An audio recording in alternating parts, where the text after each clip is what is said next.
Okay, hello. Kamusta kayo? Ngayon naman, ipapakita natin ang tamang oiling point para sa ating C-Safe P10C. Kung minsan, ang pinagmumula ng malfunction kulang sa lubrication, at kung minsan naman na-over sa lubrication na ang nangyayari, pag tayo nagpa-firing, pumuputok tayo, naglo-loose grip tayo, nahahawakan natin yung oil pagka naging over lubrication. So ngayon, ipakita ko, i-demonstrate ko kung saan yung tamang oiling point. So start na natin ang video. Unang-una, safety check muna natin, release magazine, set aside natin yung magazine, alisin natin yung dummy round, then check natin empty chamber. So ito, start na natin, point natin sa safe direction, pull the trigger. Okay na siya, then pwede na natin siyang baklasin. So simulan natin dito, ganito, paghawak sa slide, angat natin ng konti, ibaba natin ang itong slide lock para ma-release natin ang slide. Tanggalin natin tong recoil spring, tanggalin natin ang barrel. So linisin natin ng konti, punasan natin ng basahan yung barrel, punasan natin, ganyan lang. Then itong slide, punasan na rin natin.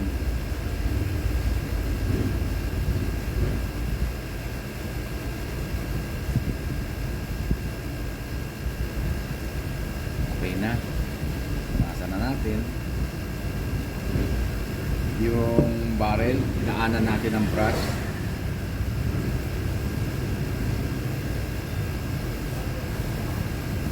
Okay, so lagyan natin tong ating rod ng basahan na ginupit lang para malinis natin yung kanyang barrel, para lang make sure natin na free of oil, walang langis yung kanyang barrel inside. So ayan, malinis na siguro to. Ayan, may konting dumi oh.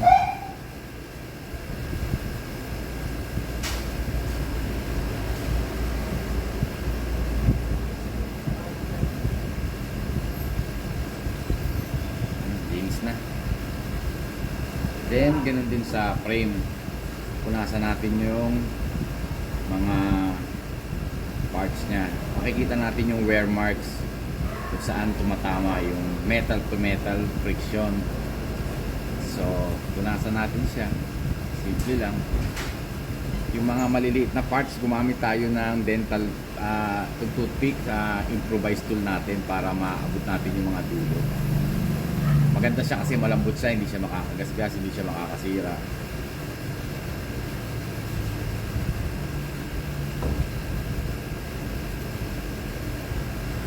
Yun nga palang slide rails natin, ganun din ang gagawin natin, punasan din natin siya.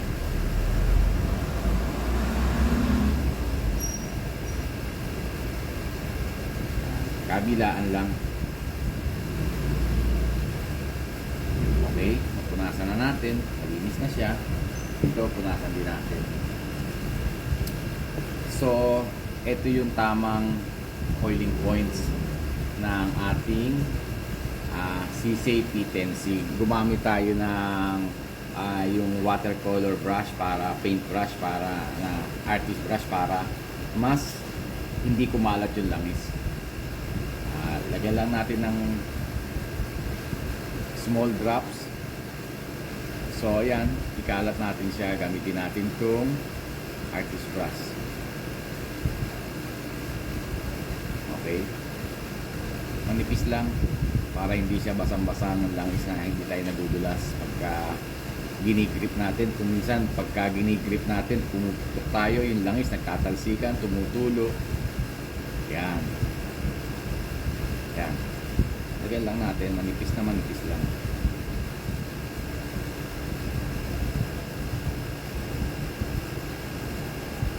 Itong barrel hood, yan,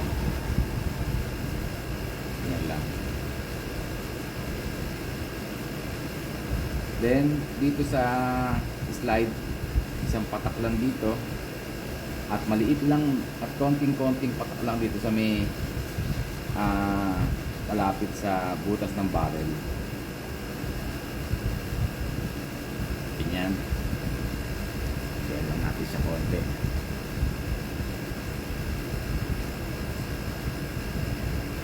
Nipis lang po.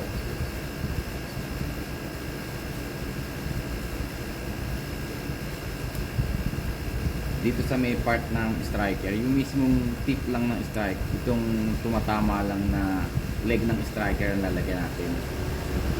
Then sa gilid, sa rails, isang patak lang. Kabilaan siya. Okay. Pag nalagyan na, ikalat din natin siya ng brush para manipis na manipis lang. Yan. Pag nalagyan na yan, pwede na nating i-assemble ang slide. Ikabit natin ang barrel. Pag naikabit na natin ang barrel, itong tinataptitan ng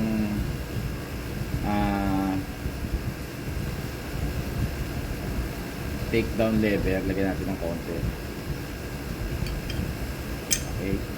Then ikabit na natin yung kanyang recoil spring.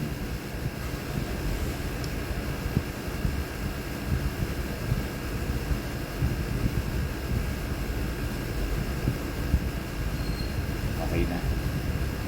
Then set aside muna natin siya. Then dito naman tayo sa frame lalagay.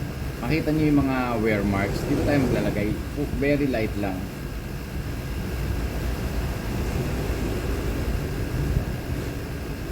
Yan lang lalagyan natin.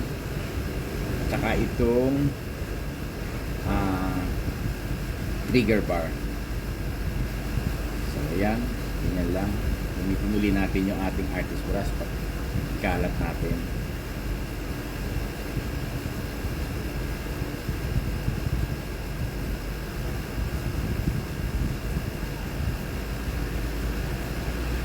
Ito po yung mga oiling point ng lubrication point ng C-Safe P10C. Ayan po. Pagka po ilagay na natin, lagyan na natin lahat, kakabit na po natin, assemble na po natin ang slide, tapat po natin ang frame na ang rails ng slide sa rails ng frame. Yan, okay na po.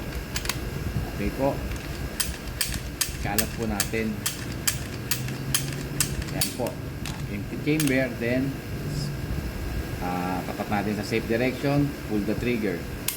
Yan, ngayon punasan naman po natin para po ano,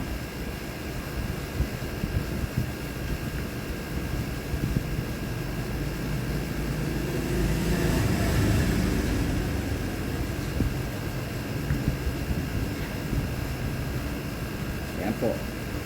Okay na po ang ating C-Safe P10C. Sana po makatulong ito sa inyo na malagay nyo ng proper lubrication, magawa nyo ng proper lubrication ang ating mga firearms. Yan lang po. Ito po pala yung mga gamit natin. Gumamit tayo ng nylon brush para sa barrel. Meron tayo sanang toothbrush kung napakadumi. Since hindi naman napakarumi yung barrel natin, kaya na ng punas, di na tayo gumamit ito.